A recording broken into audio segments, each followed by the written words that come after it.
Welcome back to The Explainer. Today we're unpacking a truly visceral, deeply fascinating piece of writing called Script of the Infinite Destiny. And I'll tell you right now, this is not just a poem, it's a raw, unfiltered journey straight into the human psyche. We're going to be exploring some intense themes here: mental health, systemic paranoia, and the desperate, unyielding struggle for personal autonomy. It's all about mapping out a narrator's chaotic descent and their ultimate, triumphant reclamation of self. So grab your focus, because this is going to be quite the ride. All right, let's just jump right in with the poem's incredibly stark opening line.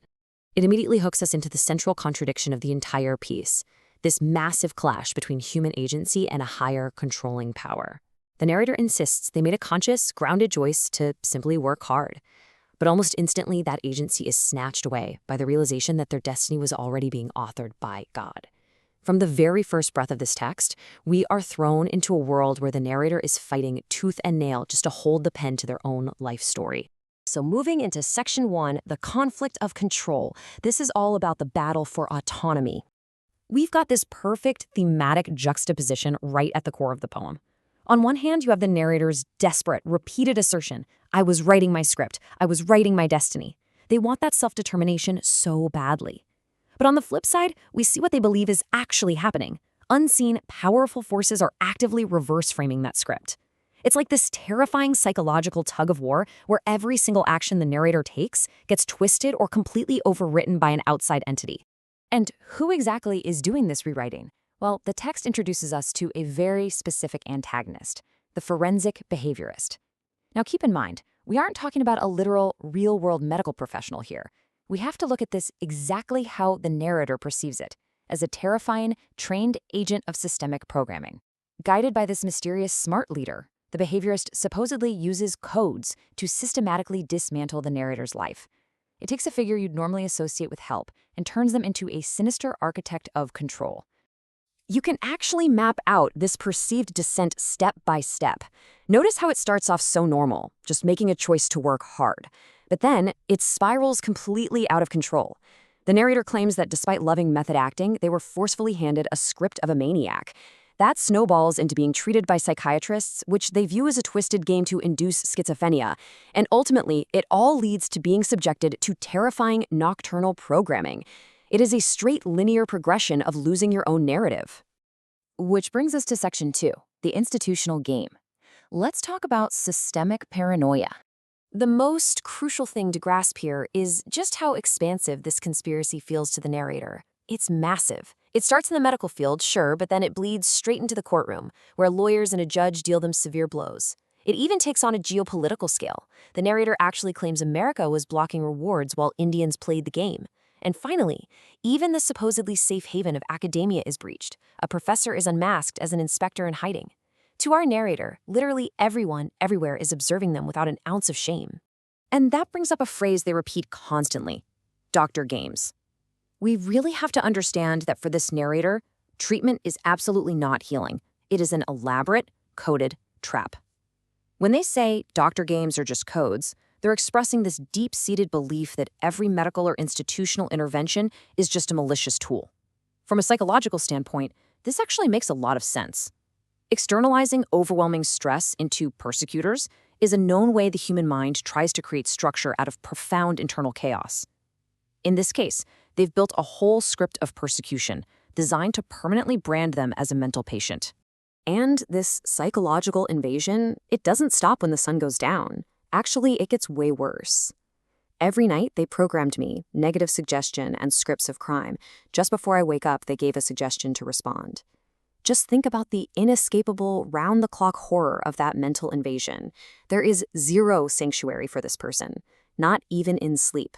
Their subconscious is literally being hijacked and primed with negative suggestions.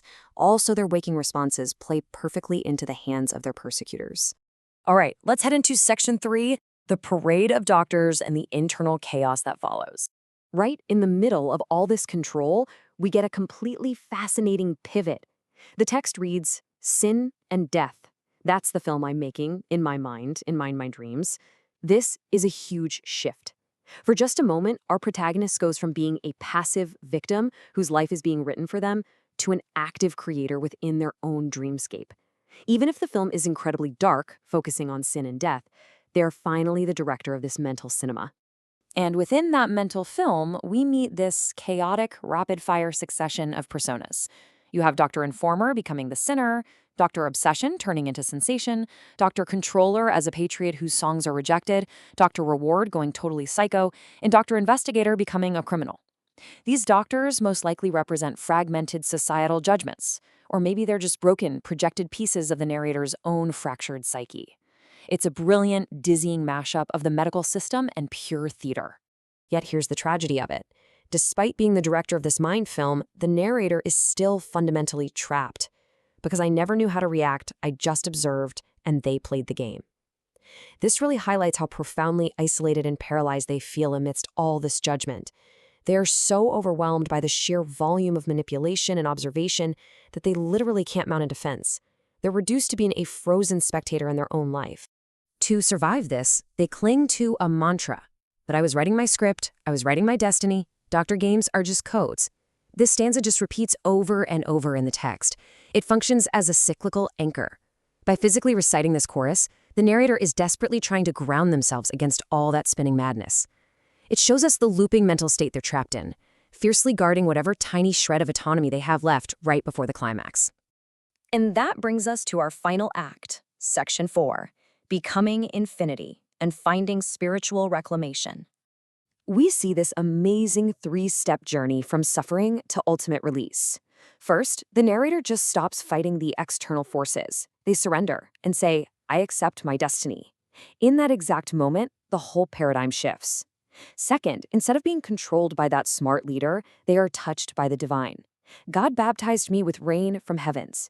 That cold, clinical, oppressive world is just completely washed away, which leads straight into the third step, reaching the ultimate state of liberation. They state it with absolute, undeniable triumph. I became infinity. I became infinity. I became infinity. This repetition right here, it isn't some frantic coping mechanism like the previous chorus was. This is a grounded, triumphant declaration of boundless existence. The narrator has officially broken out of that tiny paranoid script written by institutions and doctors and has instead merged with the vast, untouchable expanse of the universe itself. They did it. They achieved ultimate liberation. This piece really leaves you breathless, doesn't it? It takes us from the absolute darkest corners of systemic paranoia straight to the highest peaks of spiritual release. And it forces us to walk away with one massive question. Are our destinies actually written for us by external forces, by society, by institutions, by our circumstances, or are we the ones, against all odds, writing the script? Think on that as you go about your day. Thank you so much for hanging out with me for this explainer. Keep questioning the script, and I'll see you next time.